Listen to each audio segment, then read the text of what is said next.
Jodie Sweetin is grateful for her sobriety. The former Full House child star's struggle with addiction has been well documented over the years. In 2008, the then 26-year-old got sober and later became certified as a drug and alcohol counselor. How do I manage my own head that is just loud and negative and awful to me sometimes, but nobody else can hear it? You're stuck in it, the 39-year-old told Alison Kugel for the newest episode of the Alison Interviews podcast. The thing about anxiety is, people think of panic attacks, but there can be a raging screaming voice in your head all the time that you just can't get quiet, the actress reflected about getting sober. You just don't want to listen to this voice, and especially when mental health wasn't talked about. It's worth having that wiring in your brain. Something switches on when you're an alcoholic, the mom of two continued. It feels like there is never enough. I can't ever fill this hole because there is a bottom missing in the cup, and I just keep trying to fill it. I think that is something I'm really grateful for now, is the destigmatization of talking about mental health. That was my whole journey. Sweetin noted that she was determined to turn her life around.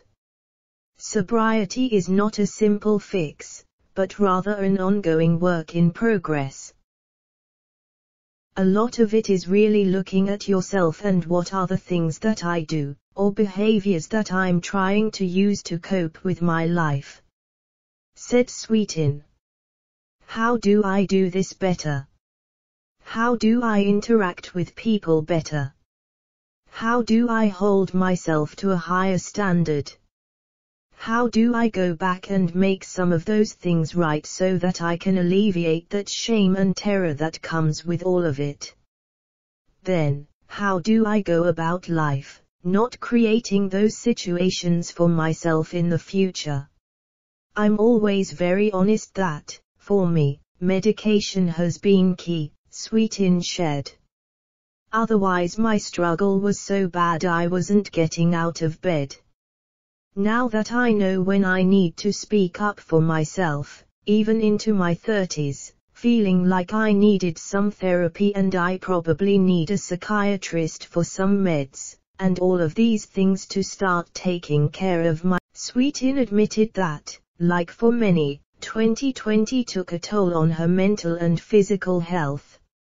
I lost almost 37 pounds during quarantine, because I'm a stress starver, and not in a good way, she explained. I just stopped eating. I couldn't keep food down. I'll be really honest about it, the pandemic was not good for me. I have severe anxiety and depression anyway, so it really didn't do any favors for my mental health. I really struggled with it, and for me, it was a time of feeling really out of control. I can't imagine how it affected people who, but life has gotten sweeter for the star and her family. She credited her longtime love for being supportive over the years. I think as my girls have gotten older, and my boyfriend and I have been together for 4 years now, and he really did an amazing job with it all, she shared. At first, he and I had a long-distance relationship.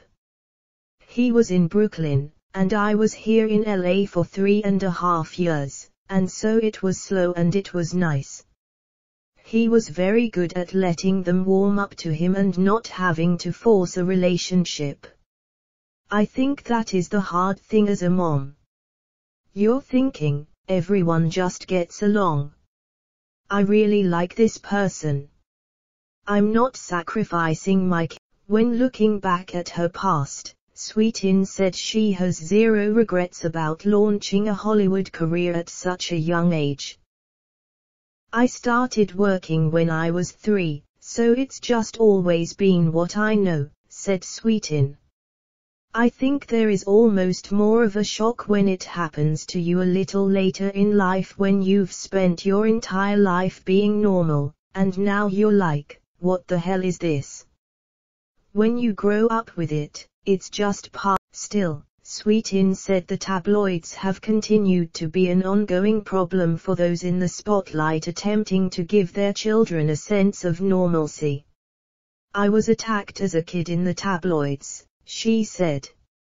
I can't stand tabloid magazines or even social media these days.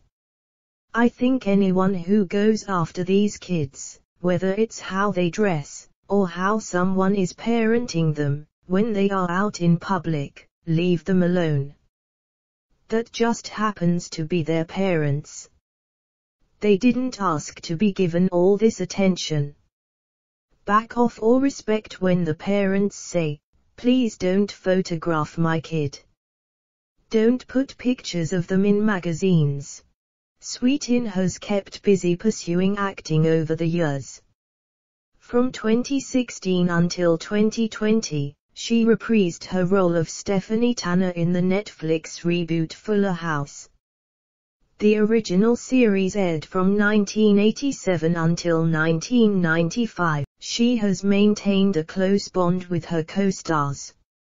Some have wondered over the years how she managed not to crush on John Stamos, who played Uncle Jesse. For Sweetin, the answer is simple. People always asked, oh my God, wasn't John Stamos so cute, she said. I've known John since I was 5. I've seen him roll into work in old t-shirts and sweatpants with holes in them, and not looking all that cute. He was always just John to me. I know him too well to think he's hot. He's a big dork and I love him. You get to know people so well that you're like, oh my God. No, when it comes to that stuff. I know he is good looking, but I've seen some things,